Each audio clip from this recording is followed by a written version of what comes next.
আসসালামু আলাইকুম, কেমন আছো তোমরা সবাই? চিকেন ফ্রাইয়ের নতুন একটা রেসিপি নিয়ে তোমাদের সাথে হাজির হলাম। আমি অনেকগুলো চিকেন ফ্রাই করেছি আজ পর্যন্ত। তো আজকে আমি যেটা ঈদের সময় যেটা করি, চাউমিনের সাথে যেটা আমি সার্ভ করি, সেটা তোমাদের সাথে আজকে আমি শেয়ার করব। তো আমি এখানে 1.5 থেকে 2 কেজির একটা 1.5 কেজির মতো একটা ব্রয়লার মুরগিকে ছোট ছোট পিস করে ভালো করে ধুয়ে আমি নিয়েছি। এরপর গোলমরিচ আমি হাতে ম্যাশ করে বা হালকা ম্যাশ করে আমি দিয়ে দিয়েছি। তারপর আমি টমেটো পিউরি দিয়েছি। তোমরা চাইলে টমেটো সস দিতে পারো, কিন্তু আমার কাছে টমেটো পিউরিটা বেশি ভালো লাগে এক্ষেত্রে, এই জন্য আমি টমেটো পিউরিটা দিয়েছি। তারপরে আমি জিরা গুঁড়া দিয়েছি, ধনিয়া গুঁড়া দিয়েছি। তোমরা সবগুলো গুঁড়া মশলা নিজের টেস্ট অনুযায়ী দিবে। যদি একটু বেশি খেতে চাও একটু বেশি দিবে, কম খেতে চাইলে একটু কম দিবে। তারপর আমি লবণ দিয়েছি, লবণটা ঠিক পরিমাণ মতো দিবে। আমি 1.5 চামচের মতো দিয়েছি, কারণ যেহেতু আমার 1.5 কেজির মতো মুরগিটা ছিল।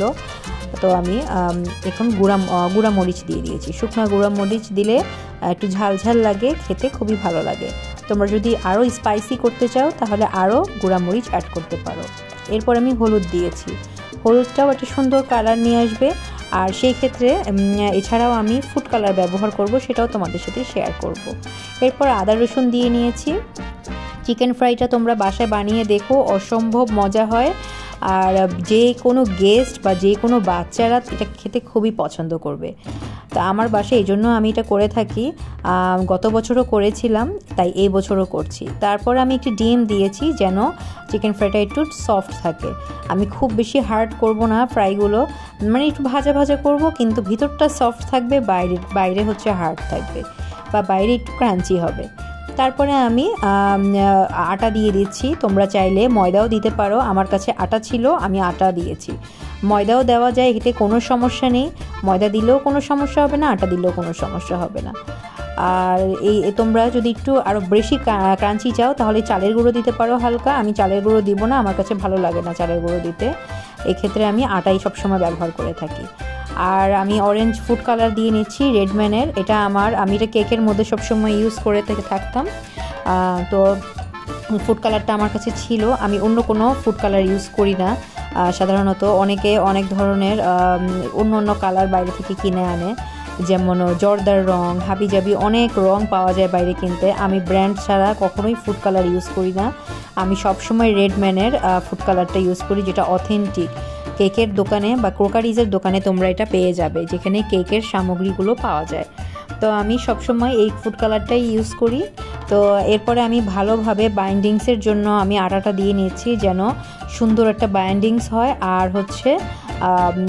চিকেনটার যেহেতু স্কিন নেই, আমি স্কিনলেস করে নিয়েছি, তাই চিকেনটার বাইরে যেন আটার একটা স্কিন হয় বা একটা প্রলেপ হয়, এই জন্য ওইভাবে আমি আটাটা দিব।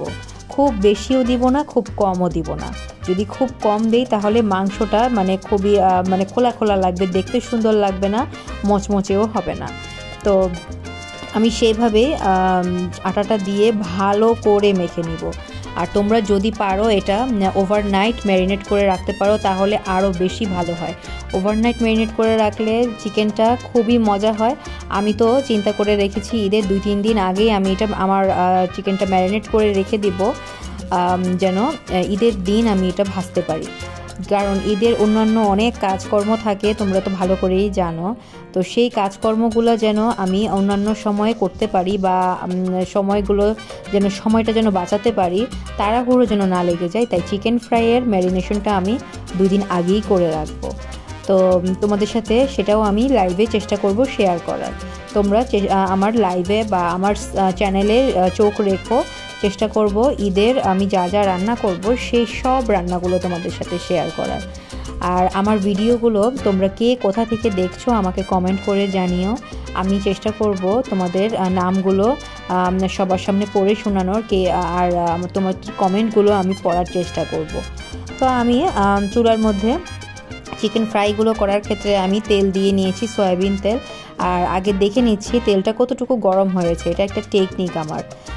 তেলটা ঠিকমতো গরম না হলে আমি দিব না চুলায়। তো তোমরা এভাবে ট্রাই করে দেখবে, তাহলে বুঝতে পারবে তেলটা গরম হয়েছে কিনা। ঠান্ডা তেলে কখনোই চিকেনটা ফ্রাই করতে যাবে না। তো এই যে এখন গরম তেলের মধ্যে আমি চিকেন ফ্রাইগুলো ভালো করে, আমরা যেভাবে আলুর চপের মতো ভাজি, আলুর চপ বা বেগুনি, ঠিক সেভাবে চিকেনগুলো সেই আটার মধ্যে ভালো করে আবরণ দিয়ে তারপরে ভাজতে হবে। তো ভেজে তারপরে আমি বাকিটা তোমাদের সাথে একটু পরেই শেয়ার করছি, তোমরা দেখতে থাকো কিভাবে আমি ভাজতে থাকি।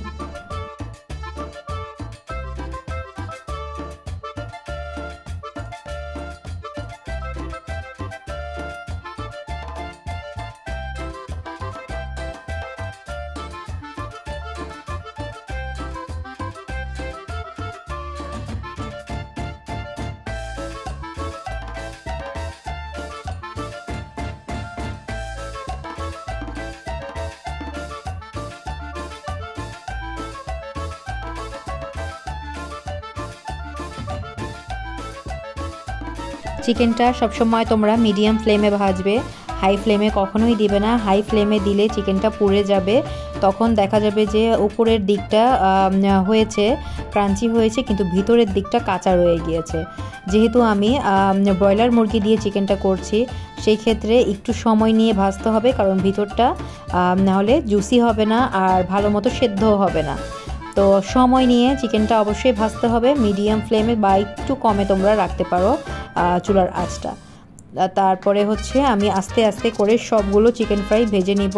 আমি চিকেন ফ্রাইগুলো বাসার খাওয়ার জন্য করেছিলাম, এটা ঈদের জন্য করিনি। ঈদের জন্য এক্সট্রাভাবে আমি আলাদাভাবে ম্যারিনেশন করব, সেটা আমি এটা পরে করব। আর এটা আমি ইফতারের জন্য করেছিলাম, এটা দিয়ে আমি চিলি চিকেন করেছি। তোমরা এভাবে চিকেন ফ্রাইটা করে এমনিও খেতে পারবে, চাউমিন দিয়ে প্লাস চিলি চিকেনও ব্যবহার করতে পারো।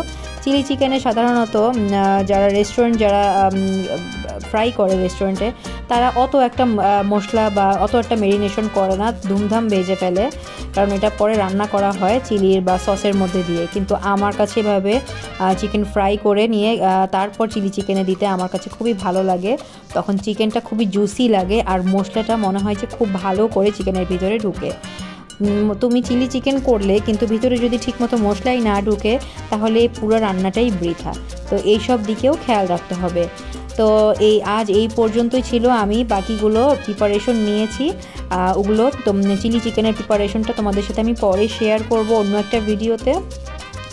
আজ এই পর্যন্ত, শুধু আমি তোমাদের সাথে ম্যারিনেশনটা, চিকেন ফ্রাইয়ের ম্যারিনেশন আর এই ফ্রাইটাই তোমাদের সাথে শেয়ার করলাম। সবাই ভালো থেকো, সুস্থ থেকো আর নিরাপদে থেকো। সবাই আমার জন্য দোয়া করো, আর তোমাদের সবার জন্য অনেক অনেক দোয়া করি আমি। সবাই অনেক ভালো থেকো আর আমার চ্যানেলটা তোমরা সাবস্ক্রাইব করো। আল্লাহ হাফেজ।